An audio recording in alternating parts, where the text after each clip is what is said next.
देख रहे हैं the daily show with Munir Memon. अस्सलाम वालेकुम, आप देख रहे हैं प्रोग्राम मुनीर मेमन के साथ। पाकिस्तान के जो मसाइल हैं, आम आदमी के मसाइल, हम सबसे पहले तो माजरत कहें क्योंकि जो कुछ पाकिस्तान में हो रहा है, जो कुछ सिचुएशन है, पॉलिटिकल सिनेरियो जिस अंदाज से गर्म है, उस हवाले से शायद हमारी भी ये चूक रही कि हम काफी अरसे से अवामी मसाइल की निशानदेही ना कर सके। लेकिन अब क्योंकि रमजान का महीना आ रहा है और रमजान के महीने के आते ही पाकिस्तान है तो मुसलमान मुल्क है, तो इस्लामी जमहूरियत पाकिस्तान, लेकिन यहाँ पे जो माजरा है कुछ उल्टा नजर आता है। अगर हम बात करें कि पाकिस्तान में जो कुछ हो रहा है कि यहाँ पे जैसे ही रमजान की आमद होती है, वहीं पे अशिया खरदनोश की कीमतों में इजाफा कर दिया जाता है।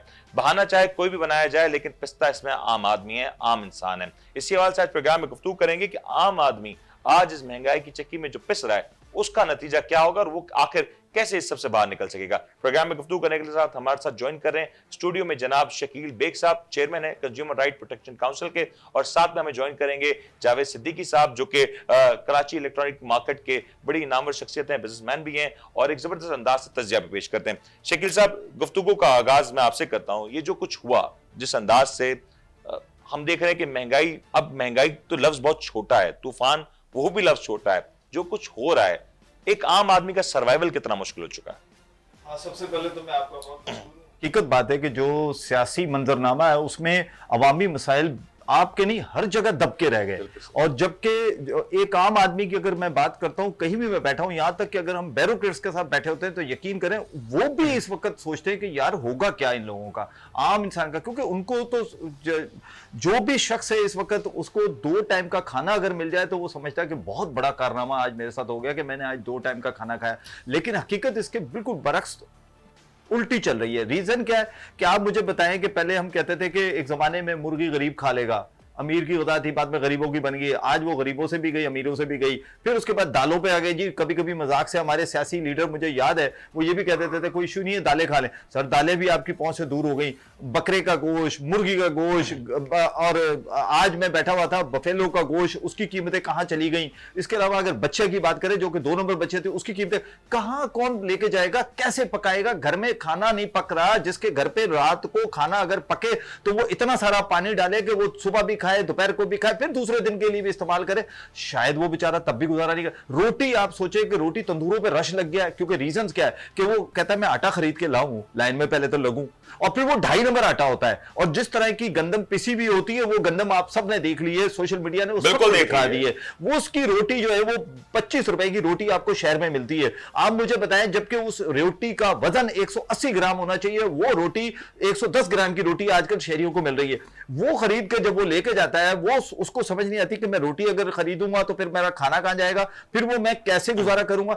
सर, आम आदमी इस वक्त ऐसे हो गया है कि जैसे खुदा न ख्वास्ता खुदकुशी कर ले, सही, अपने बच्चों को मार दे, या फिर ये कि उनको आदी बना दे कि तुमने भूखा रहना है। शायद यही हो रहा है शकील साहब कि हमें किसी तौर पे इस हवाले से आदी बनाया जा रहा है कि अब पाकिस्तान में अगर जिंदगी गुजारनी तो इसी तर्ज पे गुजारनी होगी, चाहे महंगा बिकता है, कोई सस्ता बिकता है, कोई पुरसान हाल नहीं। इसी हवाले से गुफ्तगू करेंगे। हमारे साथ ज्वाइन कर चुके हैं जनाब रऊफ इब्राहिम साहब, चेयरमैन है कराची होलसेल ग्रोसरी एसोसिएशन के। रऊफ साहब, अस्सलाम वालेकुम। वालेकुम अस्सलाम। रऊफ साहब, ये जो माह रमजान से कबल हर साल ही होता है कि पाकिस्तान में महंगाई होती है, लेकिन इस साल जो कुछ हो रहा है शायद तारीख में कभी ऐसा कुछ देखा ना गया हो। आज कराची की बात करूं, पाकिस्तान के किसी भी हिस्से की बात करूं, हर एक चीज उसकी कीमत में इतना बड़ा इजाफा हुआ और इजाफे का कोई मैकेनिज्म नहीं है, कोई वजह भी नहीं बनती कि इतना बड़ा इजाफा एक साथ कर दिया जाए। क्या हो रहा है, आप बेहतर तौर पर रहनुमाई कर सकते हैं। देखिए, ये जो इजाफा आप देख रहा है, या आप देखें दालों में जब एक चीज 200 रुपए डॉलर था और आज 285 रुपए डॉलर है, तो जाहिर सी बात है कीमतें बढ़ी हैं। तेल में आप ले लें, दालों में ले लें, जो हमारा अपना क्रोप है और अभी तो आ चुका है, उसको भी कराची 3 करोड़ आबादी का शहर है, ये उस पे जिलाबंदी की हुई है, उसको रोका जा रहा है। उसको रोकने से 170 रुपए किलो चक्की का आटा और नॉर्मल आटा 140 रुपए किलो बिक रहा है। जब 100 रुपए की रिजर्व प्राइस है तो 110 में नॉर्मल आटा बिकना चाहिए, 120 में चक्की का आटा बिकना चाहिए। अब जहां तक आपका ताल्लुक है चीनी 82 और आज ये एकदम कीमतें बढ़ी हैं। इसकी वजह यह है कि जितना भी एक्सपोर्ट है चीनी का अभी बैंड लगा दिया जाए, क्योंकि क्रॉप कम है चीनी का भी। अब इस तरह ऐसा ना हो कि हम एक्सपोर्ट करें और फिर इंपोर्ट करना पड़ जाए, ऐसा ना करें। लेकिन हाजी साहब, आप जो ये आदाद शुमार बता रहे हैं, माह रमजान से पहले हमें ये सारे मामला ज्यादा देखने में आते हैं। और अगर मैं आप खुद बेहतर तौर पे जायजा ले सकते हैं, आज गंदम की जो कीमत है, अगर मैं आज कहूं कि 20 किलो आटे का जो थैला है उसकी कंपैरिजन करें पिछले साल माह रमजान से, तो उसका डॉलर का मुकाबले से कई ज्यादा उसमें इजाफा नजर आता है। आप आज अगर बात करें दालों की, बात करें, दालों में इतना बड़ा इजाफा है जो कि एक आम आदमी की खाने पीने की रोजमर्रा की अशिया है। देखिए मैं आपको बात बताऊं, अभी जो कैपेसिटी लोगों की है, तनख्वाह वगैरह जो लेनी है, तनख्वाह वगैरह, आप ये अंदाजा लगा लें कि 35,000 वाला या 50,000 वाला रोटी पानी से ही गुजारा कर सकता है, दालें भी अफोर्ड नहीं कर सकता, वो किराया भर नहीं सकता, स्कूल की फीसें ले नहीं सकता, आप समझ लें कपड़ा भी नहीं ले सकता अभी। तो ये आलम है, 75 साल में ऐसा कभी हमने लेकिन रऊफ साहब, अगर मैं प्राइस मैकेनिज्म की बात करूं, कराची की बात कर लेते हैं, ज्यादा कहीं दूर नहीं जाता, कराची की एक मार्केट का जो रेट है वो दूसरी मार्केट से मुख्तलिफ है और बहुत बड़ा फर्क नजर आता है। यहां तो एक ही चीज है, एक ही क्वालिटी है, लेकिन हमारे यहाँ मार्केट्स के रेट फर्क है। फिर अगर आप सुपर स्टोर्स की तरफ चले जाए तो फिर वहां पे उनका अपना अलग रेट है। क्या ये रेट किस तरीके से इंश्योर किए जा सकते हैं कि सारी जगहों पे जो रेट हो वो अक्रॉस द बोर्ड सेम हो? देखिए मैं आपको एक बात बताऊं कि जो होलसेल रेट रहते हैं, होलसेल रेट से 30% 25% ऊपर रिटेल बिकता है। सही। अब आप अंदाजा लगा लें कि ये डिपार्टमेंटल स्टोर हैं या दूसरे स्टोर्स हैं, उन पे आप 30% प्लस हो जाएंगे तो डायरेक्ट कस्टमर को लोड आता है। कोई 50 किलो होलसेल में नहीं लेता है, 1 किलो दाल लेता है। सही। तो ये एक मैकेनिज्म बनना चाहिए जो अभी कमिश्नर कराची ने होलसेल और रिटेल के रेट फिक्स किए हैं, अभी तो फिक्स कर दिए हैं, लेकिन ये फिक्स हुआ तो है, लेकिन इसका अभी जो रेट हाई हुए हैं, जो रिटेल में रेट हाई हैं, अगर इसको अभी फौरन मैकेनिज्म इसका नहीं बदली किया गया और इसके ऊपर सख्त इकदाम नहीं किए गए तो फिर वही हाल होगा, महंगाई। रऊफ साहब, आपका बिल्कुल पॉइंट सही है, सख्त इकदाम होने चाहिए, लेकिन सख्त इकदाम करने वाले शायद कर नहीं रहे। शकील साहब, आपने रऊफ साहब की गुफ्तगू सुनी, आपकी जिम्मेदारी बनती है यहाँ पे सख्त इकदाम। मैं सर चेयरमैन हूँ कंज्यूमर राइट्स का, इसके अलावा मेंबर हूँ कमिश्नर कराची की टास्क फोर्स का भी, और इंशाल्लाह ताला इसके ऊपर हमारी बहुत मीटिंग्स हो रही है कि हम रिटेल में, मैं आपको मजे की बात बताता हूँ कि रऊफ साहब को मैंने पहचान लिया, उस दिन मीटिंग में भी थे। आप यकीन करें जो ये रेट लेकर आए थे ना, जिसको ये यहाँ कराची में इंप्लीमेंट करवाना चाह रहे थे, उस इम्तियाज उससे सस्ता बेच रहा था उस दिन दाल माश की, जो रऊफ साहब लेकर आए थे रेट। कहने का मकसद है कि नीचे हमें इस चीज को भी देखना होता है कि क्या जनरल मार्केट में क्या चीज कितने की बिक रही है। अल्हम्दुलिल्लाह हमारे यहां चूंकि हम इस चीज की वर्किंग कर रहे होते हैं, और दूसरी बात यह है कि हम साला साल कमाते हैं। आप अंदाजा करें कि सिर्फ ये मुसलमानों के लिए क्यों होता है मसला, मुझे आज तक ये समझ में नहीं आता, जबकि हमारे यहां तकरीबन लोग बारिश होते हैं, रोजे भी रखते हैं, तरावी भी पढ़ते हैं, सब कुछ करते हैं, लेकिन जहां बात आ जाती है नाजायज मुनाफाखोरी, लफ्ज मैं इस्तेमाल कर रहा हूं, थोड़ा सख्त है उनके लिए जो ये करते हैं, कोई जो नहीं करते वो ना लें इसको अपने ऊपर, लेकिन जो करते हैं तो उसका नुकसान क्या होता है, नीचे होता है। आप देखें ना, ईस्टर आता है, क्रिसमस आती है, कितनी चीजें सस्ती हो जाती हैं, उसमें मुसलमान भी जाके वो चीजें खरीद रहे होते हैं, वो कपड़े खरीद रहे होते हैं। आज सोचें कि ये क्वेश्चन मुझसे क्रिश्चियन ने किया, अभी अभी मैं आपको दिखा सकता हूं, मेरे फेसबुक पे लिखा हुआ है। बात है ना, रऊफ साहब तो बात कह रहे हैं कि इंप्लीमेंट होना चाहिए, इंप्लीमेंट करना किसका काम है? इंप्लीमेंट करना गवर्नमेंट का काम है, लेकिन मैं कहता हूं कि इंप्लीमेंट गवर्नमेंट क्या करे, अगर हमारे ताजिर बरादरी खुद ही चीजें सही कर दे। रऊफ साहब आप कुछ ऐड करना चाह रहे हैं इस पे? देखिए मैं आपको एक बात बताऊं, मैं आपको डिस्टर्ब कर रहा हूं, आपकी बातें तमाम दुरुस्त हैं। देखिए रमजान और मुबारक का महीना था, मैं आपसे सच कह रहा हूं कि मैंने कहा कि आप पोस्ट टू पोस्ट भी बेचें, 8 आना कमाएं, 1 रुपया कमाएं, होलसेल में जाने दें स्टेट को। लेकिन मेरा सिर्फ एक ही सवाल है कि आटा, अभी जो गंदुम है उसमें आप समझ लें हमारा क्रॉप अभी आ रहा है, तो उसको जिलाबंदी की गई है, उसका रेट क्यों फिक्स नहीं हो रहा है, चीनी का रेट क्यों फिक्स नहीं हो रहा है, मुझे ये बता दें।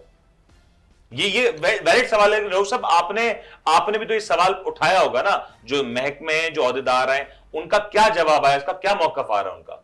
मैं तो आपसे यही कह रहा हूं कि आटे के रेट और चीनी के रेट फिक्स कर दिए जाएं ताकि गरीबों को रिलीफ मिल जाए। इनका कहना वजह है कि देखें रमजान में रोजे भी रखते हैं, सब रखते हैं, तो हमने यही कहा कि जैसे बोलते हैं ऐसे करते हैं और इसको कम से कम रेट पे लिखा जाए। मैं आपकी तरफ आ रहा हूं रऊफ साहब, मुझे एक मिनट जावेद साहब से इसके ऊपर कमेंट लेना है। जावेद साहब, ये जो रऊफ साहब ने गुफ्तगू की, कंज्यूमर राइट प्रोटेक्शन भी यहाँ हमारे साथ मौजूद है, ताजिर रहनुमा भी मौजूद है, होलसेल का मसला भी और रिटेल का भी इशू है। क्या ये नजर आ रहा है कि इसकी कोई वजह है कि सुलझ ना सका इतने सालों से? जी अस्सलाम वालेकुम। सबसे पहले तो बहुत शुक्रिया और तमाम दोस्तों को भी आदाब। देखिए जी, बात यह है कि जब तक जज़ा व सज़ा का सिलसिला शुरू नहीं होता है उस वक्त तक सारी बातें बेकार हैं, चाहे वो कंज्यूमर राइट कमेटी के चेयरमैन साहब हों या हमारे रऊफ भाई हों ग्रोसरीज एसोसिएशन के प्रेसिडेंट। ठीक है, बात यह है कि हम आप सब मिलकर हुकूमत के सामने एक रेट रख भी देते हैं कि जी ये रेट है। आप रेट रखने की बात करते हैं, आप अभी इस वक्त जो है, अगर हम छोटी सी चीज़ पे बेसिक चीज़ पे बात करते हैं, दूध के ऊपर, दूध इस वक्त जो है आपके सरकारी नर्ख के हैं और बिक के आ रहा है। किसी एक चीज पे चेक एंड बैलेंस है क्या? हुकूमत खाबे खरगोश के मजे ले रही है? ताजिरों की दुकानें बंद कराने का वक्त आता है तो ऐसे नफरी और पुलिस लेके पहुंच रहे होते हैं जैसे माजरत के साथ, जैसे कोई ताजिर वहां पे चरस और हेरोइन बेच रहा होता है। सही। तो ये लोग किधर हैं इस वक्त? किधर फूड इंस्पेक्टर है, किधर ये सारे जितने भी मतलब जो इदारे हैं, डिपार्टमेंटल इदारे हैं, वो तो काम नहीं कर रहे ना। जिस दिन हम सही मानों में काम करना शुरू कर देंगे उस दिन जो है हम इस बुराई से बच ये बड़ा इंपॉर्टेंट है। लेकिन हाजी साहब, मैं चाहूंगा इसके ऊपर आपका एक कमेंट आ जाए कि आज वजीर इत्तलात सिंध जनाब शर्जील इनाम मेमन साहब ने भी एक अनाउंसमेंट किया कि जो ताजिर, जो दुकानदार इस हवाले से काम नहीं करेंगे, रेगुलेशंस पे इंप्लीमेंट नहीं करेंगे, उनकी दुकानें भी सील करी जाएंगी और उनके ऊपर जुर्माने भी भारी आयद किए जाएंगे। सिंध हुकूमत के इस इकदाम को आप किस अंदाज से देख रहे हैं, क्योंकि हमारे यहाँ जो तरीकेकार है कुछ मुख्तलिफ नजर आता है? देखिए, मैं आपसे एक अर्ज कर रहा हूँ, बात जरा गौर से 1 मिनट दें मुझे आप। जी जी जी। मुझे आप सिर्फ ये बता दें कि आटे के और चीनी के रेट फिक्स क्यों नहीं किए जा रहे, जबकि क्रॉप हमारा गंदम का आ चुका है। 3 करोड़ आबादी का शहर है कराची, वहां जिलाबंदी क्यों की गई? ये फिक्स करने की जिम्मेदारी किसकी है रऊफ साहब, अगर ये बता दें अगर आप तो? मुझे यही बताएंगे ना, कमिश्नर साहब बताएंगे, कंज्यूमर बताएगा, ब्यूरो ऑफ सप्लाई बताएगा कि क्यों रोका हुआ है। सर ये बेसिकली फूड डिपार्टमेंट से एक्स मिल रेट आते हैं। ठीक है जी। अब चीनी का उस दिन इन्होंने 102 रुपए बताया था, मीटिंग में आए थे रऊफ साहब, तो उन्होंने 102 रुपए बताए थे इन्होंने। लेकिन चूंकि ये अब पहले ये कमिश्नर के उसमें नोटिफाइड होता था, अब ये हुआ था कि फूड डिपार्टमेंट इसको नोटिफाइड करेगा और फूड डिपार्टमेंट एक्स मिल रेट देता है और उसी को शायद मेरे ख्याल बुनियाद बनाकर जो मिनिस्टर है इसके इत्तलात के शकील इनाम साहब, उसी की बुनियाद के ऊपर वो बात कर रहे हैं कि ये इतने का हो। लेकिन शकील साहब, आपको पता है माजी में बहुत सी जगहों पे जब छापे पड़ते हैं सही भी पड़ते हैं, लेकिन इसके अलावा बहुत से जो ताजिर रहनुमा है, जो छोटे दुकानदार हैं, वो इस हवाले से पिसते भी हैं, ब्लैकमेल भी होते हैं। देखें, जावेद भाई ने ना अभी 2 बातें बोली हैं। एक तो कहा कि वो अजीब सा लगता है कि शायद उधर कोई पता नहीं कोई ऐसा पकड़ा जा रहा है, गलत काम कर रहे हो, और दूसरी तरफ ये कहा गया कि क्यों नहीं पकड़ा जा रहा। 2 बातें की एक साथ उन्होंने। देखिए, मैं ये जानता हूं कि हम तो कहते हैं कि बजाय आप अरेस्ट करने के, बजाय वो करने के, अगर वहां पर 10 मिनट 15 मिनट के लिए भी मजिस्ट्रेट खड़ा हो जाए तो पब्लिक को रिलीफ मिलता है। आधे घंटे के लिए भी, अगर 24 घंटे में सिर्फ आधा घंटा भी वो किसी एक मार्केट के, आप यकीन करें कि इस चीज का मैं विटनेस हूं कि मुझे याद है कि हमने माह रमजान में हमने बकायदा एक वो बनाया था कि आज हमने खड़े होकर चीजें बिकवानी, जिसमें कभी मुख्तार कार होता था, कभी एसी साथ होता था, कभी एडी साथ होता था, कभी डीसी साथ होता था। हमने ये चीज की है प्रैक्टिस, और ये बहुत अच्छी प्रैक्टिस है। बजाय आप जुर्माने करें, जो रेट तय हुए उसमें चीज को बिकवाएं। ये बड़ा इंपॉर्टेंट। लेकिन रऊफ साहब, मैं आपसे फाइनल कमेंट चाहूंगा ब्रेक पे जाने से पहले। मुझे जरा ये बता दें कि इस वक्त एक तासुर ये भी दिया जा रहा है कि मुल्क में गंदम की शॉर्टेज है या दीगर अशिया खुर्दनोश की शॉर्टेज है, या दालें आज भी हमारे बाजारों में नहीं है। कभी कहा जाता है वाफिर मिकदार में आ गई, कभी कहा जाता है शॉर्टेज है। इस वक्त एक्चुअल पोजीशन क्या है ताकि रमजान के हवाले से जो एक गहमा गहमी वो कम हो सके? देखिए, मैं आपको बात बताऊं, ये जो दालों का होता है ना, 80% हमारा इंपोर्ट होता है। सही। अब कभी जब आप देखेंगे इंटरनेशनल रेट कम हो जाएंगे, कभी बढ़ जाएंगे। सही। कभी डॉलर ऊपर चला जाता है, कोई पता नहीं है कि इसका रेट फिक्स कैसे होगा। एक बात। दूसरी बात, तो आप कह रहे हैं कि गंदम माशाल्लाह वाफिर मिकदार में है, सरसों की फसल आ चुकी है, उस पर जिला बंदी की पाबंदी नहीं है। आप अगर मैं आपसे पूछूं मोहतात अंदाजे के मुताबिक ये रेट कितना कम हो सकता है या कितना नीचे आ सकता है गंदम का? गंदम को अगर आप 100 रुपए रिजर्व प्राइस रखी हुई है तो आप 110 में कुलोर मिल मालकान इसको पीसें और चक्की मिल मालकान 120 रुपए में दें। इस तरीके से ही काम हो सकता है। रमजान का बाबरकत महीना है, दाल वाले भी खुद अपने आप को, हमें भी बदलना है कि कोई बात नहीं, 1-2 महीने नहीं कमाते हम बोलते हैं कोई कुलोर मिल वाले हों चाहे चक्की वाले हों, अब भी गरीबों के लिए रिलीफ कैसे मिले, ये जिला बंदी पे पाबंदी खत्म कर दी जाए। कराची 3 करोड़ आबादी का शहर है, उसको गंदम और चीनी फराम की जाए। हाँ, ठीक हो गया हाजी साहब, आपका पॉइंट आ गया। आपके आपका वक्त का बहुत बहुत शुक्रिया। लेकिन जावेद साहब, ये जो हाजी साहब गुफ्तगू फरमाते थे, ठीक भी एक लिहाज से कि बहुत सी जगह पे मैकेनिज्म मौजूद नहीं है, और मैकेनिज्म मौजूद ना हो तो फिर इस सब में फायदा भी उठाते हैं, और जो उम्मी महंगाई है, हर कोई चाहता है कि वो ज्यादा से ज्यादा मुनाफाखोरी भी कर सके। मैं उसको भी गलत नहीं कहता, लेकिन एक मैकेनिज्म तो तय होना चाहिए ना, एक बात तो गलत नहीं है। देखिए जी, बात यह है माजरत के साथ, हर चीज का मैकेनिज्म, मैं आपकी बिल्कुल बात से मुत्तफिक नहीं हूँ, हर चीज का मैकेनिज्म बना हुआ है, कानून बना हुआ है, ठीक है। बात सिर्फ ये है कि अमलदारी नहीं है ना कानून में, अमलदारी नहीं है सर, लूपहोल है ना कानून में। तो बात ये आपकी पकड़ नहीं है ना, आपको अमल दरामद ही नहीं करना है तो फिर ये तो होगा ना। कौन सा कानून नहीं है इस मुल्क के अंदर, मुझे बताएं। अगर कानून है माजरत के साथ इस वक्त, तो इस मुल्क के अंदर सिर्फ और सिर्फ जंगल का कानून है, ठीक है ना। मतलब मुनाफाखोर जो है वो मुनाफा कमा रहा है और गरीब जो है वो भूखे मर रहा है। इस हुकूमत की तो पॉलिसी यही थी कि गुर्बत को जो है वो मिटाएंगे, मगर माजरत के साथ गुर्बत नहीं मिट रही है, इस वक्त गरीब मिट गया है सर। सफेद पोश लोग, मैं आपको बताऊं, हर साल ऐसा होता है, जो हम अपने एशियन की तरफ से या अपने दोस्तों की तरफ से बहुत सी जगहों पे जो है वो बंद मुट्ठी से बांट रहे होते हैं। तो ऐसे ऐसे लोगों की रिक्वेस्ट आई है कि यकीन करेंगे आंखें जो है ना वो भर आई हैं, नम हो गई हैं कि यार ये शख्स भी जो है वो राशन मांग रहा है। तो अल्लाह ताला हम सबके जो है ना दिलों में हिदायत डाले, ये बड़ा इंपॉर्टेंट है, और दिलों में हिदायत डाले। जावेद, मुझे ब्रेक लेने का कहा जा रहा है, क्योंकि एक और बड़ा मसला है लॉ एंड ऑर्डर का, खासतौर पे आपकी मार्केट से काफी ज्यादा मुतासिर है। और जैसे ही माह रमजान करीब आता है, हम देखते हैं कि कराची में एक बहुत बड़ी तादाद है जो कराची का रुख करती है, और वो तादाद को भी जब सही तौर पे केटर नहीं किया जाता तो वो कराची का हिस्सा बन जाते हैं, और उनके लिए भी फैसिलिटी होनी जरूरी है। जब नहीं होंगे तो फिर कराची से शहरों में स्ट्रीट क्राइम की वारदातों में इजाफा होगा। इसके ऊपर बात करेंगे, ब्रेक लेते हैं, ब्रेक के बाद हाजिर होते हैं। आप देख रहे हैं the daily show with Munir Memon. आप देख रहे हैं the daily show with Munir Memon. पहला फैसला जो कि मैं समझता हूं कि एक बहुत ही अहम फैसला है, सिंध में 78 लाख खानदानों को, 7.8 मिलियन फैमिलीज, 78 लाख खानदानों को खुसूसी तौर पर सब्सिडाइज आटा जो है वो फराहम करने का फैसला किया गया है कि कम कीमत में आटे की फराहमी बनाई जाएगी, यकीनी बनाई जाएगी। और उसमें जो कि फैसला ये हुआ है कि इस वक्त वैसे मार्केट में आटे की कीमत जो है वो 130 रुपये चल रही है, लेकिन हुकूमत सिंध रमजानुल मुबारक के महीने में 65 रुपये फी किलो आटा जो है वो फराहम करेगी 78 लाख खानदानों को। 78 लाख खानदान, अब एक खानदान में आपको पता है कि ज़्यादा लोग होते हैं, 5, 6, 8 इतने लोग फैमिली मेंबर होते हैं। तो हुकूमत सिंध जो है पूरा रमज़ान का महीना जो है वो ये मैकेनिज्म बनाया गया है कि बेनज़ीर इनकम सपोर्ट प्रोग्राम के तहत, उनके पास डेटा मौजूद है BISP के पास, उसके तहत उन फैमिलीज को 78 लाख खानदानों को पैसे दिए जाएंगे कि वो सस्ता आटा खरीद सकें। और वो पैसे हबीब बैंक लिमिटेड के जरिए लोगों को दिए जाएंगे। जो BISP का डेटा है, बेनज़ीर इनकम सपोर्ट प्रोग्राम का, उसमें सिंध में काफ़ी लोग रजिस्टर्ड हैं, और जो 78 लाख लोग हैं वो उस क्राइटेरिया में आते हैं जिनकी महीने की इनकम 50,000 और उससे कम है। तो जो 50,000 और उससे कम इनकम वाले लोग हैं उनका डेटा, वो सिंध में टोटल 78 लाख फैमिलीज हैं, तो उनको ये पैसे फराहम किए जाएंगे ताकि वो सस्ता आटा खरीद सकें।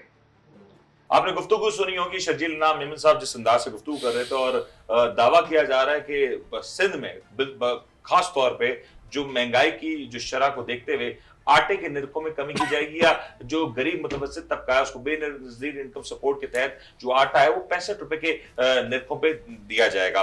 इस हवाले से इकदाम भी किए जा रहे हैं। इकदाम किस हद तक बेहतर है या इसमें क्या गुंजाइश है, इसके ऊपर बात करेंगे। लेकिन इस वक्त सबसे अहम मौजू ये भी है कि हम देख रहे हैं जिस अंदाज से महंगाई बढ़ रही है, लॉ एंड ऑर्डर सिचुएशन भी बेकाबू है।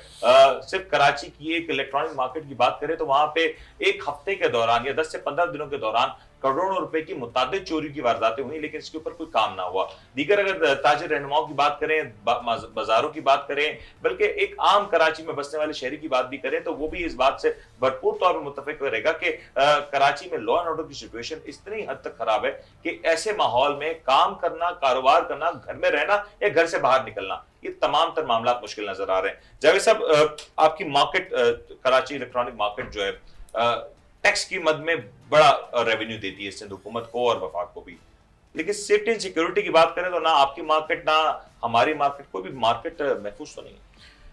देखें सर, बात यह है कि अल्हम्दुलिल्लाह इस वक्त FBR की रिपोर्ट के मुताबिक सबसे ज़्यादा टैक्स जो है वो साउथ जोन ने दिया है, और साउथ जोन के अंदर जो है वो कराची इलेक्ट्रॉनिक डीलरेशन और उसके जितने भी लोग हैं, मतलब साउथ के अंदर सब इलेक्ट्रॉनिक मार्केट ने दिया है।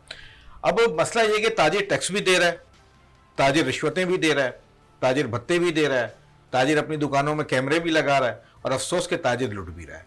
देखें, बात यह है कि हमारा मकसद किसी भी दोस्त के ऊपर तनकीद नहीं होती, बल्कि तनकीद बराए तनकीद नहीं होती, बल्कि तनकीद बराए इस्लाह होती है। देखें, इदारे हमारा फ़ख्र हैं, वो हमारा गरूर हैं, और जिस तरह महदूद वसाइल में वो काम कर रहे हैं, इसमें कोई दो राय नहीं है कि उनको शाबाश देनी चाहिए। अच्छा जी, बहुत से दोस्तों ने ये सवाल किया जी, आपने 72 घंटे का अल्टीमेटम दिया था रिजवान इरफान साहब ने, उसके बाद आपने कोई मैं आपकी बात कर देता हूँ, आपकी शरारत बता रही है कि नेक्स्ट सवाल आप यही पूछने वाले हैं, ठीक है ना, इस्माइल बता रही है। तो बात ये है कि जनाब, बात सिर्फ इतनी है, वो कहते हैं ना बात तो सच है मगर बात है रुसवाई की, ठीक है। देखिए जी, अल्हम्दुलिल्लाह 3 दिन का जो 72 डेज का जो 72 घंटे का जो टाइम दिया था, उसमें पुलिस ने अपनी इंतहाक मेहनत से, मैं खराज तहसीन पेश करूँगा IG सिंध साहब को, एडिशनल IG साहब को, साउथ के DIG इरफान बलोच साहब को, SSP इन्वेस्टिगेशन और SSP साहब को, ठीक है। उन्होंने एक टीम मुरतब की और उन्होंने जो डकैती जिन लोगों ने की थी उनको, उनका ना सिर्फ माल रिकवर्ड किया बल्कि उनको उस विक्टिम तक कितनी देर हो गई सब कुछ? तकरीबन ये 48 आवर्स तकरीबन समथिंग लगे। तो ज्यादा जल्दी हो गया। देखिए, बात ये, मैं आपको एक बात बताऊं, ये तो मेरा ख्याल है खुशी की बात है। नहीं, मैं माजरत करता, अगर 48 आवर्स में रिकवरी हो सकती थी तो 48 आवर्स पहले इकदाम लेकर, देखिए, अगर हमारे इदारे चाहें, देखिए हमारे इदारों के अंदर पोटेंशियल है, इसमें कोई दो राय नहीं है। अगर हमारे इदारे करना चाहें तो वो सब कुछ कर सकते हैं, सही, ठीक है, इसमें कोई दो राय नहीं है। तो बात ये है कि अब मैं बजाय कि इसको नेगेटिविटी मिलूं तो मैं आपका माल रिकवर हो गया, लेकिन मगर इसके साथ साथ मैं आता हूं सर, मुझे बोलने का मौका तो दें। इसके साथ साथ हमारी एक और मार्केट भी है, महकमा मौसमियात के अंदर जो थी, वो बेसिकली तौर पर हाशमी इलेक्ट्रॉनिक में डकैती हुई, उसका भी प्रोसेस चल रहा है। बात मैं इसलिए नहीं करूंगा कि वो फिर मुनासिब नहीं है लाइव बात करना, ठीक है, इंशाल्लाह उम्मीद है आपको जो मिला आप उस पर शुक्र अदा करें, ना मिला और जो कराची के अवाम को वैसे ही ना मिला, उस नहीं, कराची के अवाम को तो मिलना चाहिए सर, बिल्कुल मिलना चाहिए। मैं समझता हूं कि देखें, जहां तक चाहे जो भी डिपार्टमेंट हो, गवर्नमेंट के जितने भी हैं, उनको काम कर रहे हैं नहीं कर रहे हैं, लेकिन क्वेश्चन मार्क तो बढ़ता जा रहा है। रीजंस क्या है कि रोजाना सारिफ लुट रहा है, कोई बेचारा आवाम लूट रही है, कोई सिग्नल्स के पास खड़े होकर वहां लूट लिए जाते हैं, कोई घरों में घुस के लूट लिए जाते हैं। यानी कि ठीक है, इलेक्ट्रॉनिक मार्केट का एक प्रेशर था, वो काम कर दिया, लेकिन हर जगह तो प्रेशर नहीं बिल्ड होता ना। हर जगह जावेद साहब की तरह कोई आवाज उठाने वाला भी नहीं है, क्योंकि यहाँ तो कराची के अंदर जगह जगह हर कोने पे कोई खातून लूट रही है, कोई बच्चा लूट रहा है। यानी कि कोई इस वक्त मैं ये समझता हूं कि पुलिस को बहुत ज्यादा एक्टिव होने की जरूरत है। साथ में रेंजर्स चूंकि फेडरल गवर्नमेंट की तरफ से यहाँ तैनात है, उनको भी एक्टिव होने की जरूरत है। रीजन क्या है कि आप देखें कि शहर में डकैतियां बहुत बढ़ती जा रही हैं। अच्छा, हम ये बोलकर इसको नहीं कर सकते जनाब जो दूसरी जगहों से लोग आ गए हैं, ये हो गया। ओ भाई, ये अपने लोग हैं सर। शहर कराची शुरू से बैनुल अक़वामी यतीम खाना है सर, आज से नहीं है, ये शुरू से ही है। यहाँ हर शख्स है, ये वो शहर है जो सबको रखता है अपने साथ। लेकिन बात यह है कि मेरी एजेंसियां हैं, मेरी जो अदारे हैं, जो माशाल्लाह मेरे ही टैक्स से पनपते हैं, उनको चाहिए कम से कम मुझे सिक्योरिटी तो प्रोवाइड करें। ये बिल्कुल सही, और सिक्योरिटी प्रोवाइड करने की जो एक बड़ी जिम्मेदारी है वो सिंध हुकूमत की है।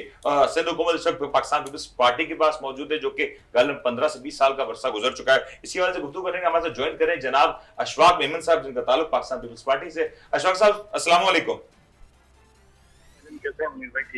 अशफाक साहब, ये जो इस वक्त हम महंगाई का एक मामला है, एक तरफ महंगाई है जो कि यकीनी तौर पर काबू नहीं हो रही, आप ना सिर्फ सिंध में भी हुकूमत में है, वफाक में भी हुकूमत में है। दूसरी जानिब लॉ एंड ऑर्डर की सिचुएशन तो ये आलम है कि मैं क्या बताऊं कि कराची के हसास तरीन इदारे या हसास तरीन मुकामात के ऊपर भी इस वक्त दहशतगर्दी की कार्रवाइयां हो रही हैं। तो एक आम आदमी की क्या दादरसी हो सकेगी? अशफाक साहब, क्या हो रहा है सिंध हुकूमत इस सवाल से किन लाइंस पे सोच रही है? जगह मुनीर भाई, जहाँ तक बात की आपने पहले, अगर बात है महंगाई के ऊपर, तो पहले महंगाई के ऊपर बात कर लेते हैं। लेकिन जहाँ तक आपको पता आगे रमजान का महीना शुरू होने वाला है, और रमजान में जो है पीपल्स पार्टी जो है वो हमेशा की तरह जिन जैसे जो भी आपका हमारे सिंध गवर्नमेंट में सीएम साहब की तरफ से कमेटी मुकर्रर की जाती है, जो हर उन अपना तमाम जगहों पे अपना मूव करती हैं, सुबह से लेके इफ्तारी के जो टाइम से पहले तक, और यहाँ तक जिसमें एसीज और डीसीज की टीम भी उनके साथ मौजूद होती हैं। और वो बेसिक आपको पता है कि जहाँ जहाँ पे जो है अपना क्या कहते हैं रेट ज्यादा जो रखे हुए अपने, और जो अपनी मर्जी के रेट चलाते हैं, फिर उनके ऊपर जो है कार्रवाई की जाती है। और अभी आज ही हमारे जो है शजीद नाम मेमन साहब ने, आपको पता है कि आज वो आटे की जो है जो ऑफिशियल कीमत जो है वो 65 रुपए उन्होंने कहा कि जी गवर्नमेंट ने खोली, और इंशाल्लाह सिंध गवर्नमेंट पूरी कोशिश कर रही है कि इंशाल्लाह इसी रेट पे ही जो है हर जगह आटा आवाम तक पहुंचा दिया जाए। और जहां तक महंगाई का है, तो देखिए महंगाई का तो मामला अभी से तो है नहीं, महंगाई का मामला पिछली, लेकिन जो अब से है वो पहले कभी ना था अशफाक साहब। जो आज महंगाई का आलम है ना, वो शायद माजी में ऐसा कभी देखा ना गया और इतना रैपिडली भी ना देखा गया। नहीं, महंगाई तो देखिए बात ये ना मुनीर भाई, महंगाई तो पूरी दुनिया में है, ऐसा नहीं कि सिर्फ पाकिस्तान। लेकिन अशफाक साहब, आप तो हुकूमत में आए इस नारे के साथ थे ना कि आपने महंगाई का काउंटर करना है, महंगाई को खत्म करना है। आज अगर आपकी हुकूमत में आने के बाद महंगाई सस्टेन नहीं की, 10 या 100 गुना बढ़ गई, तो फिर सवाल तो होगा। देखिए मुनीर भाई, महंगाई के जहाँ तक बात है, देखिए सिंध गवर्नमेंट अपने हैंड से और सिंध गवर्नमेंट अपनी बिहार पे बड़ी मेहनत करती है, और हमेशा इस चीज के ऊपर पीपल्स पार्टी का तो पहले दिन से जो है यही रहा है कि वो महंगाई को किसी हालत में कंट्रोल करे। इस वक्त हम वफाकी गवर्नमेंट का हिस्सा जरूर है, लेकिन ये कि ये बाकी जितनी जो मिनिस्ट्रीज हैं वो सारी वो इनके पास है, नून लीग के पास। हमारे पास वजीर खारजा है या दूसरे महकमे जो हमारे पास है, लेकिन हमारे जो कोशिश होती है, जो हमें हमारे चेयरमैन बिलावल भुट्टो साहब जो है हर उस मैसेज को, इवन के अपना वफाकी वजीर खजाना साहब इस्हाक डार साहब को भी उन्होंने मीटिंग में कहा कि ये जो बिल आप डाल रहे हैं जिसमें आवाम के ऊपर बोझ आ रहा है, उसके ऊपर वो भी अपने क्या कहते हैं कैबिनेट की मीटिंग में उनसे बात भी करते हैं, और कैबिनेट की मीटिंग में लेकिन अशफाक साहब, मैं फिर ये बात करूंगा, ये तो आपका बिल्कुल पॉइंट सही है कि वफाक में आपकी हुकूमत अकेले की नहीं है, आप अकेले जिम्मेदार नहीं है, लेकिन आपके पास सूबा है, सिंध है, और 18वीं तरमीम है। आपके पास तो इतने सारे इख्तियारात हैं कि कॉमर्स मिनिस्ट्री आपके पास है, बड़ी अहम मिनिस्ट्रीज आपके पास है। मुनीर भाई देखिए, हमारे पास जितने इख्तियारात है ना, देखिए पीपल्स पार्टी 18वीं तरमीम के बाद आज भी अल्लाह का अल्हम्दुलिल्लाह पीपल्स पार्टी पूरी कोशिश करती है। और इवन क्या आपको पता है, रमजान के महीने में सीएम साहब ने हमारे हर सतह पे कमेटियां बनाते हैं, और अपना मिनिस्टर्स की सतह पे कमेटीज बनती हैं, इवन कि आपका एडवाइजर की सतह पे कमेटीज बनती हैं, जो लोगों के अशफाक साहब, जो कमेटीज बनती है, जो अमला तैनात किया जाता है, कराची जैसे शहर के लिए मुकम्मल होता है? बिल्कुल पूरे सिंध के अंदर होता है सर, कराची में। लेकिन ये काफी होता है, इतनी जो नफरी है काफी है, और ये इम्प्लीमेंट करा लेते हैं हर साल। बिल्कुल भाई, वो उसी जुर्माना लगा देते हैं ना, जब 4। लेकिन जुर्माना लगाने के बाद अशफाक साहब, सूरत हाल तो काबू में नहीं आ रही ना। आज कराची की कौन सी मार्केट है जहां पे कमिश्नर कराची के दिए गए निर्खों पे सामान बिक रहा है? जी मैं क्लियर कर रहा, देखो होता पता क्या है, जब ये टीम निकलती है ना, अब जैसे जो 4 बंदे अगर फ्रूट के ठेले पे खड़े हुए हैं और कोई अगर वहां पे फ्रूट वाले से सेब ले रहे हैं, तो जो ऑफिशियल लिस्ट होती है, अगर उस लिस्ट के ऊपर 110 रुपए लिखे हुए हैं, तो वो लिस्ट उससे कस्टमर से पूछते हैं कि जी आपको इसने कितने में दिया वो सेब? उसने बोला जी मुझे इसने सेब 140 में दिया। अच्छा, ऑफिशियल रेट 110 का है, तो उसी वक्त एसी उसके ऊपर कार्रवाई करते हैं, उनको गिरफ्तार भी करते हैं, उनको चालान भी करते हैं, और उनको जो है बंद भी करते हैं। देखिए उस वक्त जो आवाम मौजूद होती है वहां पे फ्रूट लेते हुए, उसी वक्त वो कार्रवाई हो जाती है। तो मतलब इसमें तो कोई दो सही, आपका पॉइंट आ गया अशफाक साहब। मैं आपकी तरफ आता हूं, अशफाक साहब। लेकिन शकील साहब, ये जो बात करें, ठीक है, ये बात दुरुस्त है कि जब असिस्टेंट कमिश्नर या कमिश्नर या कोई ऐसा जो सीनियर ओहदेदार है, जब वो गुजरता है, तो उस लम्हे प्राइस कंट्रोल होता है, वहां पे कार्रवाई हो जाती है। लेकिन क्या ये जो नफरी की जिसकी हम बात कर रहे हैं, जो कमिश्नर साहब की बात कर रहे हैं, सीएम साहब ने जो कमिटीज तश्कील दी, जो टीम्स बनाई, क्या ये काफी है इस सब के लिए? मैं तो पहले तो देखे, मैं आपको एक चीज बता दूं आप कि मुस्कुरा हमारे यहाँ नहीं, मैं मुस्कुरा इसलिए रहा हूं कि मैं 2012 से इस सिस्टम का हिस्सा हूं और मैं कहीं ना कहीं अपना रोल प्ले कर रहा होता हूं। देखिए बहुत सारी चीजें अच्छी भी हुई हैं जिसको हमें अप्रिशिएट बिल्कुल करना सही। चाहिए, और कुछ चीजें ऐसी हैं जिसको सही करने की जरूरत है। जैसे अभी मेमन साहब फरमा रहे थे ना, तो अब इनके पास कई ऐसे अदारे हैं जो बिल्कुल ऐसे पड़े हुए हैं कि अगर उनको थोड़ा सा एक्टिव किया जाए, जैसे bureau of supply and prices है, आप उसको एक्टिव करें और उनसे काम लें, क्योंकि देखिए मजिस्ट्रेट आपके पास ज्यादा नहीं है, बिल्कुल आपके सही। पास इतनी मेन पावर नहीं है कि आप अगर मिसाल के तौर पे एक असिस्टेंट कमिश्नर है, उसके पास पूरा एक सब डिवीजन होता है, उस सब डिवीजन को वो किसी सूरत पूरा कवर नहीं कर सकता। बिल्कुल सही। अगर वो 30 दिन में एक एक जगह जाए तब भी पूरा नहीं होता। उसमें क्या है कि उन इदारों को साथ ले, फिर जिस तरीके से कमिश्नर कराची की जो फोर्स बनी उसको एक्टिव किया जाए। देखिए ये चीज ध्यान में रखें कि मैं समझता हूं कि खाली जुर्माने कर देना या जेल भेज देना ये इस मसले का हल नहीं होता। चले जेल भेज दिया वो तो किसी हद तक समझ में आती है बात, लेकिन जुर्माना जो होता है ना वो दोबारा हमसे ही पूरा कर लिया जाता है। दूसरा जो जेल अगले घंटे पूरा हो जाता है, अगले घंटे पूरा किया। दूसरा जिसको जेल भेजा जाता है ना उसको जेल भेजा जाए, उसका रिमांड थाने से निकाल के दूसरे दिन वापस वो ठेले पे आ जाता है, ये ना किया जाए, क्योंकि ये इस चीज का तो मेरा मैंने एक और देखा। सवाल ये माजरत के साथ, मैं यहाँ पे किसी के रोजगार को पॉइंट आउट नहीं कर रहा, लेकिन ये जो ठेले लगाए जाते हैं, क्या ये ठेले लगाए जिस अंदाज से जाते हैं, ये मेरी टैक्स की सड़क है ना, इस पे ठेला लगाना भी सही है? सर देखें, ठेला पहली तो इसकी बात यह है कि proper वायलेशन है, क्योंकि रीजन ये है कि देखिए ठेले का मकसद होता है चलते रहना, हाँ। ये ध्यान में रखिएगा, और इसको पक्का नहीं हो सकता। नहीं हो सकता। कमिश्नर कराची होते थे शोएब अहमद सिद्दीकी, वो इस पे काम भी कर रहे थे कि भाई ये ठेला चलता रहना चाहिए, इसको रुकना नहीं चाहिए। हमारे बचपन में ठेला गुजरता हुआ जाता था इलाके से, वो खड़ा है, या तो आप जहां भी मार्केट से या तो उनको रोड से खत्म करवाएं, वो नहीं हो रहा। थोड़े दिनों के लिए वो होता है कि अगर कोई नया अफसर आता है वो अपनी थोड़ी सी वो दिखाता है टोर सी, और फिर उसके बाद दोबारा वही हो जाता है। सही। दूसरा देखे ना, जब वो ठेला कैसे लगता होता है? है, पुलिस होता लगवाती है, कैसे? पुलिस उसमें शामिल है, मुख्तार खान शामिल है, असिस्टेंट कमिश्नर शामिल है, ये सारी सरकारी मशीनरी शामिल होती है, तब ठेला लगता है, वरना लग ही नहीं सकता। और फिर जब उसको प्राइस कंट्रोल करने जाते हैं तो वो उसी गैर कानूनी जगह पे ही खड़ा हुआ होता है ना, तो उसको रोकना किसका काम है पहले तो। उसके बाद देखें, मैं ये समझता हूं मेमन साहब से मैं फायदा उठाऊंगा क्योंकि वो सिंध गवर्नमेंट की नुमाइंदगी कर रहे हैं। पहले तो ये करें, सबसे पहला ये फैसला करवाएं कि अगर जिस ठेले पे प्राइस लिस्ट नहीं लगी हुई है उस ठेले को जब्त कर लिया जाए, क्योंकि अगर कीमत की लिस्ट ही वो नहीं लगा रहा तो इसका मतलब पहला वायलेशन तो वो ये करता है। और सुबह फजर में मंडी में इनको लिस्टें मिल जाती हैं, सब्जी की भी और फ्रूट की भी मंडी से मिल जाती है इनको, जरूरी नहीं है। दूसरा अब तो इतनी ज्यादा सर ऑनलाइन की जा सकती है, डिजिटल की जा सकती है, लेकिन वो जो ऑनलाइन आती है वो तो मैं 4x जूम भी कर लूं तब भी वो दिखाई नहीं देती। नहीं ठीक आती है। मैं अशफाक साहब, ये जरा आप ये जो मैटर है इस वक्त कराची में दो इस हवाले से इश्यूज है कि एक तो लॉ एंड ऑर्डर जरूर एक अहम मसला, उसके ऊपर मैं बात करूंगा आपसे, लेकिन कराची में जिस अंदाज से नाजायज मुनाफाखोरी हो रही है, या उमूमी तौर पे सिंध की बात करूं, हम देखते हैं कि सिंध से वो तस्वीर आती हैं, वो वीडियो फुटेजेस आती हैं कि टनों टन गंदम गोदामों में पड़ी सड़ जाती है, लेकिन उसके हवाले से कोई पुरसाने हाल नहीं होता, कोई सवाल नहीं होता कि गंदम आखिर कैसे खराब हो गई। अब ये जो माजरा है, ये जो महंगाई, इसको कैसे काबू करेंगे? क्योंकि ये जो बेनजीर इनकम सपोर्ट में तो सारे खानदान नहीं आते कराची के या सिंध के, तो एक तो बहुत बड़ी तादाद है, इसको कंट्रोल करने के लिए एक बेहतर प्लान ऑफ एक्शन की जरूरत होगी।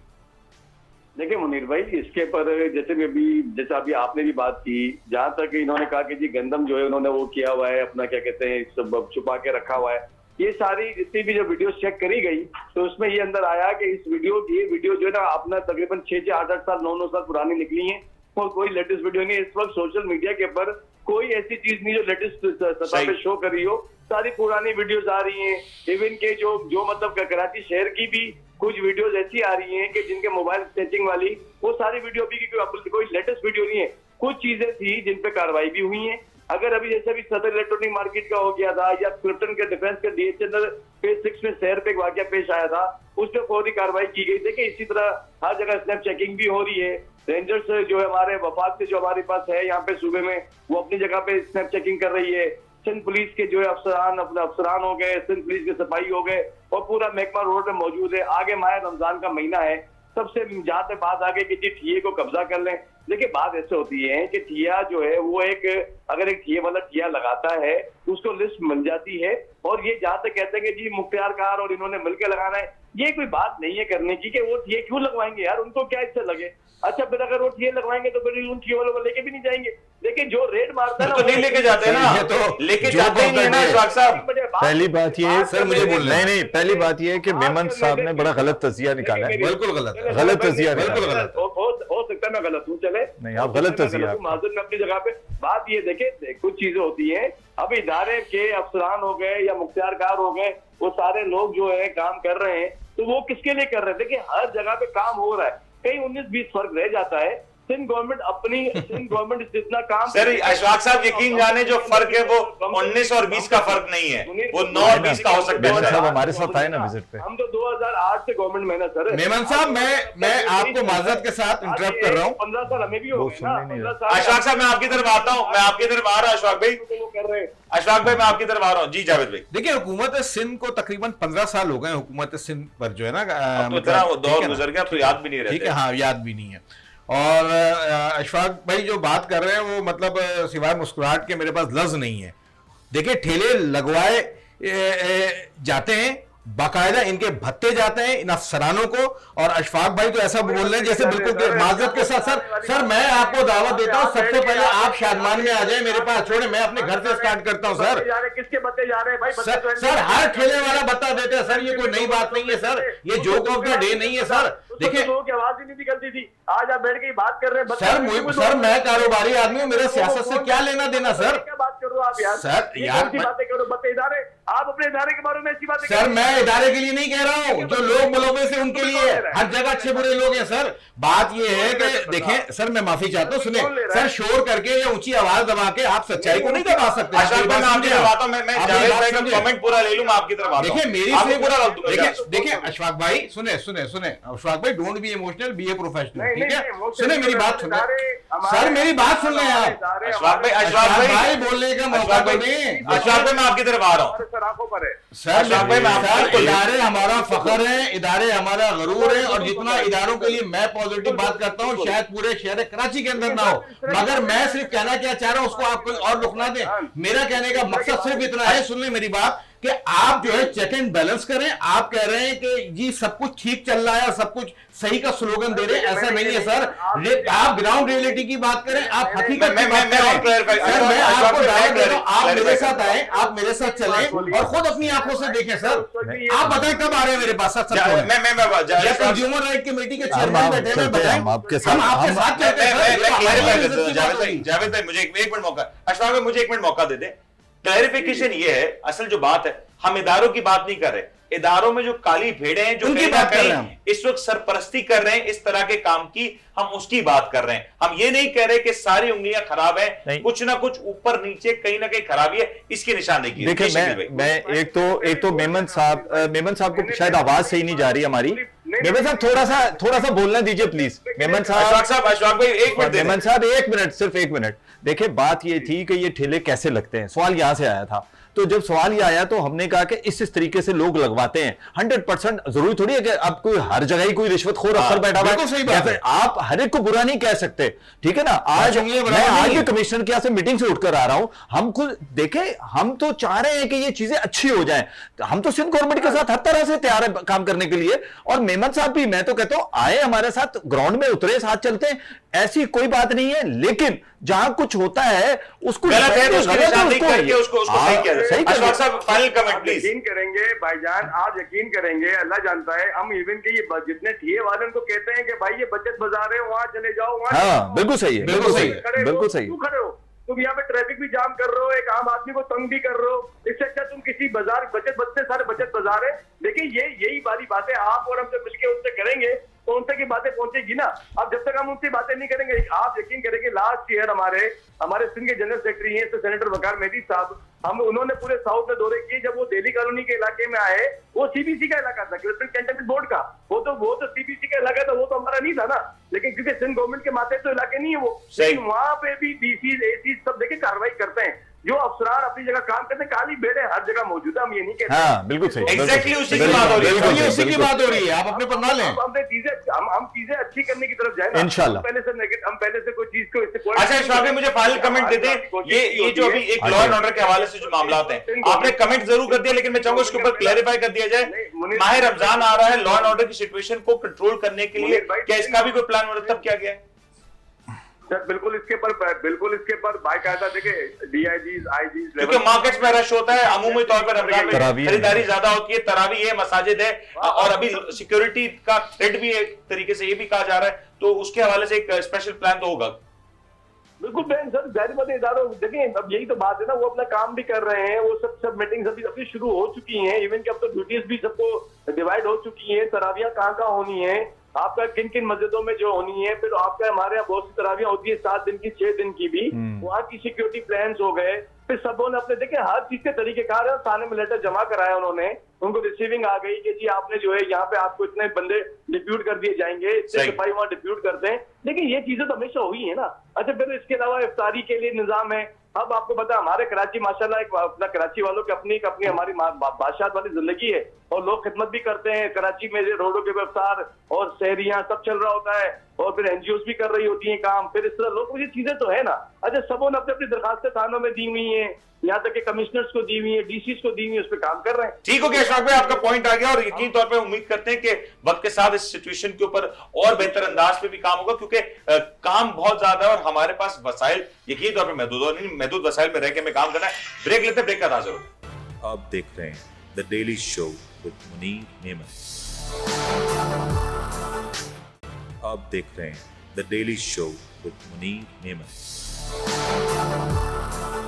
प्रोग्राम में आपको खुशामदीद करते हैं। तस्करा हो रहा है कि जिस अंदाज से महंगाई बेकाबू है, और ये भी देखने में आ रहा है कि अशिया खरदोश की जो कीमत है उसको काबू करने में हुकूमत तो बहुत बुरी तरीके से नाकाम नजर आती है, लेकिन आज भी कुछ उम्मीद है कि शायद रमजान में जो अब तक महंगाई नजर आ रही थी, शायद रमजान की इब्तिदा के कुछ दिनों बाद ये तूफान थम सकेगा। बहुत बड़ी वजह ये भी है कि जो इम्पोर्ट आइटम है वो पोर्ट से क्लियरेंस हुई है और उसके बाद आज वो मार्केट्स में दस्तयाब है। दूसरा एक और बड़ा पहलू ये भी है कि जो इस वक्त बाइंग प्रेशर नजर आ रहा है, वो बाइंग प्रेशर जो है वो काफी हद तक कम हो जाएगा विद इन फ्यू डेज। तो उम्मीद करते हैं कि ये जो इस वक्त जो सूरत हाल नजर आ रही है इसको कंट्रोल हो सकेगी। सिंध हुकूमत की जानिब से और दीगर जो सूबाई हुकूमत है उनकी तरफ से भी इकदाम किए जा रहे हैं, जिनको हम यहाँ पे भरपूर अंदाज में इंडोर्स भी करेंगे। और अच्छी बात है कि इस तरह के इकदाम होने चाहिए, वफाकी हुकूमत को भी आगे आना चाहिए कि इस तरह के मामलात में, इस तरह के वाकयात में अपना किरदार अदा करें। यहाँ पे पॉलिटिकल सिचुएशन कुछ और नजर आती है, लेकिन अब क्या होगा, क्या इस हवाले से इस माह रमजान कुछ बेहतर पेशरफ्त हो सकती है या नहीं, और जो लॉ एंड ऑर्डर की सिचुएशन जिसके हवाले से इस वक्त हर कोई परेशान है उसके ऊपर क्या हो सकता है। जावेद भाई कंक्लूड करने के क्या हो रहा है, क्या आपको नजर आ रहा है एक गवर्नमेंट की कोई विलिंगनेस है कि आम आदमी के लिए भी अब कुछ करा जाए? क्योंकि ये भी एक बड़ा सवाल है कि आज नहीं 2 महीने बाद, 2 महीने बाद नहीं तो 4 महीने बाद इंतखाबात होने, और अगर इंतखाबात इसी सूरत हाल के अंदर होने तो फिर मेरे ख्याल से वोटर टर्नआउट बहुत कम होगा। देखिए जी, बात यह है कि गवर्नमेंट की विलिंग है तो ज़रूर, मगर सिर्फ और सिर्फ बंद कमरों की हद तक। उसकी वजह यह है कि उस विल को चाहिए कि वो उन सड़कों पर जाए, उन दुकानदारों तक जाए जो गलत काम में, गिरा फरोशी में, मुनाफाखोरी में मुलविस हैं। ठीक है, मैं यहाँ पे बात काटूंगा।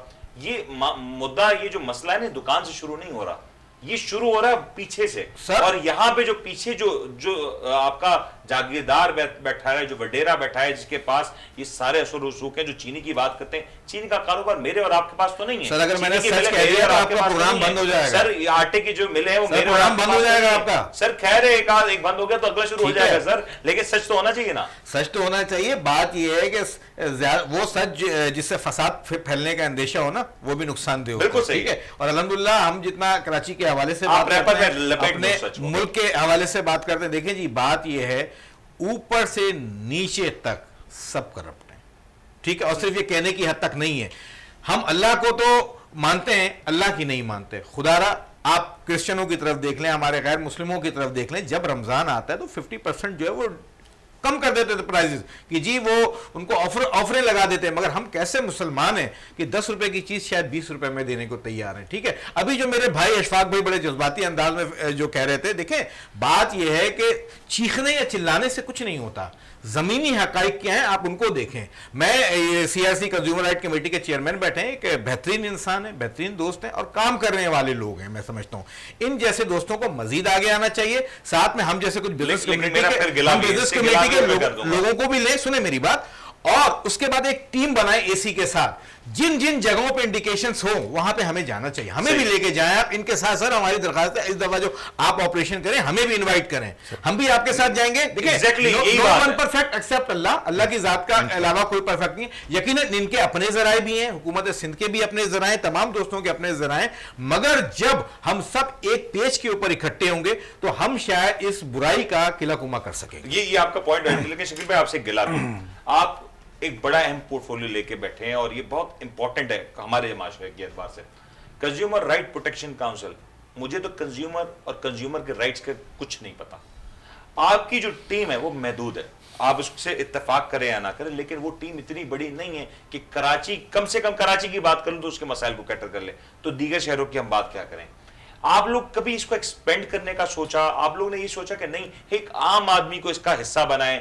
आपने कोई ऐसी व्हाट्सएप सर्विस की कि एक आम आदमी अपनी मुश्किलात बयान कर सके? और कंज्यूमर राइट सिर्फ ये नहीं होता कि मैं गया और मैंने खरीदारी की। अगर मैं गया एक खरीदारी करते वक्त एक दुकानदार ने दुकान अपनी 6 इंच आगे बढ़ाई हुई है तो भी कंज्यूमर राइट की खिलाफ वर्जी है, क्योंकि वो टैक्स से मेरे टैक्स का पैसा है। आज कराची की जितनी भी बिल्डिंग्स हैं, आपको पता होगा कराची की पुरानी जितनी भी बिल्डिंग्स थे उनमें कॉरिडोर सिस्टम हुआ करता था, वो आज कॉरिडोर्स नजर नहीं आते। और यही वजह है कि कराची में रश इतना ज्यादा है कि जब एक दुकान थी उसको बाइफरकेट करके 6 कर दिया जाता है और फिर वहां पे महदूद सी जगह में बहुत सारे लोग होते हैं। इसका हल तो करना होगा ना, और आप लोग को आगे बढ़ना होगा। देखें, पहली तो बात यह है कि कंज्यूमर राइट्स में हमारी खासकर जो ऑर्गेनाइजेशन है consumer rights protection council of Pakistan, हमारा हर कंज्यूमर मेंबर होता है, यानी कि जो शख्स कोई चीज़ परचेज करता है वो मेंबर है। इसके अलावा हम डिफरेंट यूनिवर्सिटीज़ में प्रोग्राम्स करते हैं। अभी लास्ट हमने काफ़ी सारी यूनिवर्सिटीज़ में प्रोग्राम किए, तो वो जितने स्टूडेंट्स होते हैं हम उनको बाकायदा इस चीज़ की एजुकेशन देते हैं कि आपने कंज्यूमर्स के लिए आगे चल के कैसे प्रोग्राम करना होता है। डेटा भी है हमारे पास, मैं वहीं आ रहा हूँ। इसके अलावा सिर्फ कंज्यूमर राइट्स के ऊपर मैं अकेला काम नहीं कर रहा, अल्हम्दुलिल्लाह कराची में कोई 5-6 ऑर्गेनाइजेशन और भी हैं जो ये काम कर रही हैं। तो हमारी कोशिश होती है कि हम लोगों को एजुकेट करें, क्योंकि देखें हम अथॉरिटीज़ नहीं हैं, हम ब्रिज का रोल प्ले करते हैं। और सिर्फ हम ये कीमतों के ऊपर काम नहीं करते, हमारे पास कंज्यूमर कोर्ट्स के इश्यूज होते हैं, हम उसमें भी लोगों को फैसिलिटेट करते हैं। बकायदा हमारे पास ऐसे लॉयर्स होते हैं जो वहां पर केस को लेके जाते हैं। और इसके अलावा कई के इलेक्ट्रिक का इशू होता है, मैंने आपके साथ भी शो किए काफी सारे, हम उस पर भी देखते हैं। सुई गैस का आजकल जो लोड शेडिंग चल रही है, हमने इस पर भी बड़ा काम किया।